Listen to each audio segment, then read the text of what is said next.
ने खत्म कर दी, बताओ। गुड।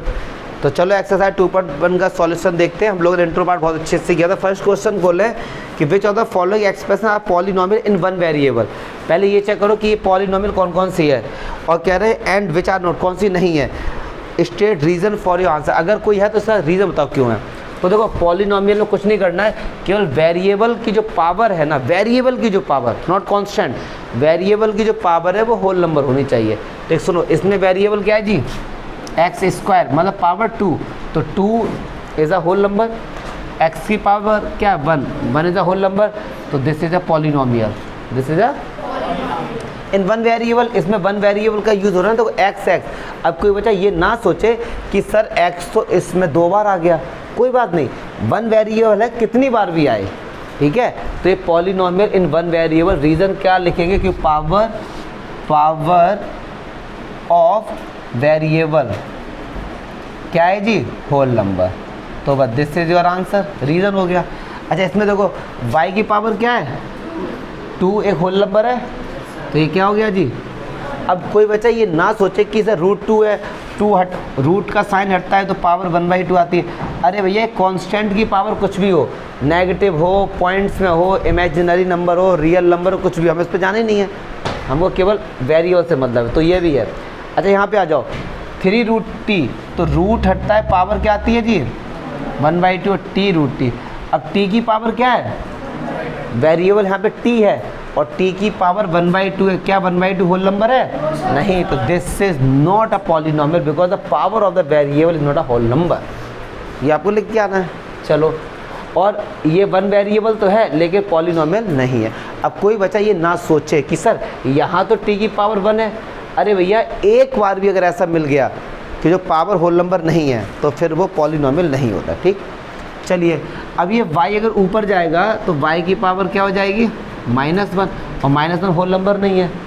अब एक कमज़ोर बच्चा समझेगा कि सर y को ऊपर लेके क्यों जा रहे हो यार, किसने बोला y को ऊपर लेके, मतलब वेरिएबल क्यों, क्योंकि इसकी जो स्टैंडर्ड फॉर्म थी ना उसमें वेरिएबल हमेशा हमेशा न्यूमरेटर में ही होते हैं, डिनोमिनेटर में नहीं होती है, स्टैंडर्ड फॉर्म है उसकी, यस और नो। तो सर ये पॉलिनोमियल है नहीं है, तो सर ये फिर है क्या, अगर ये पॉलिनोमियल नहीं है फिर इसको बोलेंगे क्या, अलजेब्रिक एक्सप्रेशन। क्या बोलेंगे, अलजेब्रिक एक्सप्रेशन, ठीक है। इधर आ जाओ, x की पावर 10, 10 होल नंबर है, y की पावर 3, 3 होल नंबर है, t की पावर 50, 50 होल नंबर है।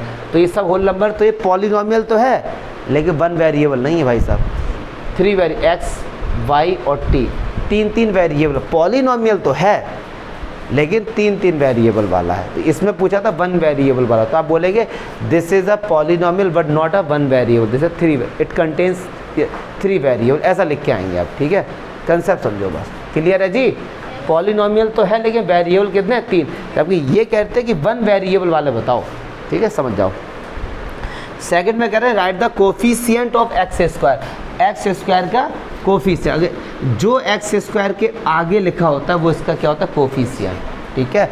अच्छा देखो हिंदी में समझते हैं, हिंदी में इसको कहते हैं गुणांक, मतलब गुणा मतलब होता है मल्टीप्लाई, अंक मतलब होता है नंबर, अंक मतलब क्या होता है, मैं आपको इसलिए हिंदी में, क्योंकि इसका मीनिंग आपको समझ आ जाएगा एकदम। गुना मतलब मल्टीप्लाई और अंक मतलब नंबर। एक्स स्क्वायर में किस नंबर का मल्टीप्लाई हो रहा है, 1 का, तो जो उसके आगे लिखा होता है उसका कोफिशिएंट होता है। कोफिशिएंट कितना हो गया एक्स स्क्वायर का 1। कोई अगर पूछे एक्स का कोफिशिएंट तो वो भी 1, तो एक्स के आगे क्या लिखा है, कुछ नहीं, तो +1। इधर आ जाओ, इधर एक्स स्क्वायर के आगे क्या -1, क्या हो जाएगा कोफिशिएंट में। अब कोई बच्चा ये ना सोचे कि सर एक्स स्क्वायर के आगे तो 2 भी है, नहीं नहीं, जिसका मल्टीप्लाई हो रहा है एक्स स्क्वायर के साथ, तो अगर कहीं लिखा है 2x स्क्वायर तो एक्स स्क्वायर के आगे क्या 2, तो 2 is the coefficient of x square. यहाँ कुछ नहीं तो -1।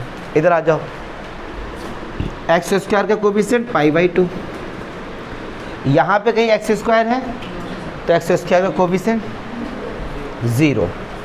चलिए ये कह रहे हैं कि एक ऐसा बाइनोमियल बनाना है, बाइनोमियल मतलब जिसके 2 टर्म्स हो, लो हमने बना दिया।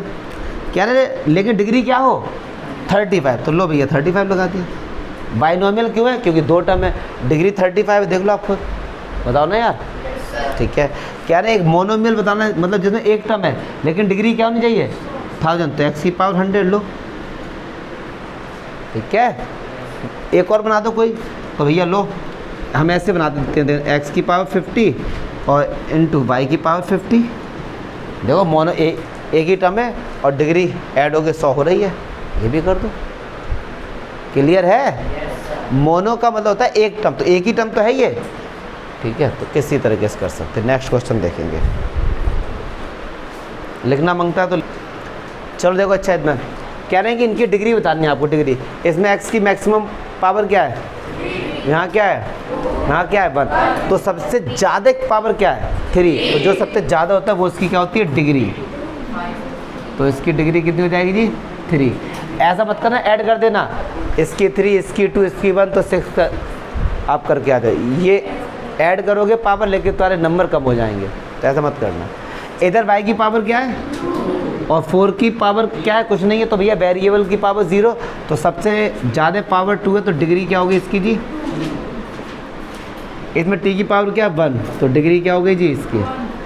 अब ये 3 क्या है, कांस्टेंट है, और कांस्टेंट की डिग्री क्या होती है जी 0। इसमें कह रहे हैं कि ये सारी इक्वेशंस हैं, पॉलिनोमियल्स हैं, आपको बताना है कौन सा लीनियर है, कौन सा क्यूबिक है, कौन सा क्वाड्रेटिक है। x की पावर क्या है, x की पावर क्या है, सबसे ज़्यादा पावर क्या है 2, तो क्वाड्रेटिक हो गया। सबसे ज़्यादा पावर क्या है 3, तो क्यूबिक हो गया। सबसे ज़्यादा पावर क्या है 2, तो क्वाड्रेटिक हो गया। पावर क्या 1, तो लीनियर हो गया। एक पावर तो लीनियर, क्वाड, क्यूबिक।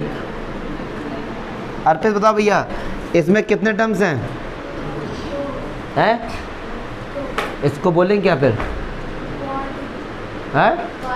ये तो डिग्री के लिए बोल रहे हैं, टर्म्स दो हैं तो क्या बोलेंगे उससे बताओ, बाइनोमियल। क्या बोलेंगे इसे, इसमें टर्म दो है बाइनोमियल, इसमें टर्म 3 है, तो ट्राइनोमियल। 2 टर्म है binomial, monomial, monomial, monomial. Clear है? और लीनियर का मीनिंग क्या है कि इसका जो आप ग्राफ बनाएंगे तो एक स्ट्रेट लाइन आएगी, ठीक है। और क्वाड्रेटिक या क्यूबिक, इनका सबका मतलब क्या, इनका ग्राफ बनेगा तो कर्व आएगा इस तरीके से। क्यूबिक का ग्राफ ज़्यादातर ऐसे बनता है, इस तरीके से बनता है क्यूबिक, आगे पढ़ेंगे। और जिसकी क्वाड्रेटिक होती है इनका ग्राफ कुछ ऐसे बनता है, ऐसे बन जाएगा या ऐसे बन जाएगा या ऐसे बन जाएगा या फिर ऐसे, इस तरीके से बनते हैं इनके ग्राफ, ठीक है। इस तरीके से ग्राफ बनते हैं इनके, इनको बोला जाता है पैराबोला। कौन बोला, पैराबोला, ठीक है। तो 2.1 तो बच्चों वाली थी, लपेट दिए हम। हाँ जी, अब आगे पढ़ते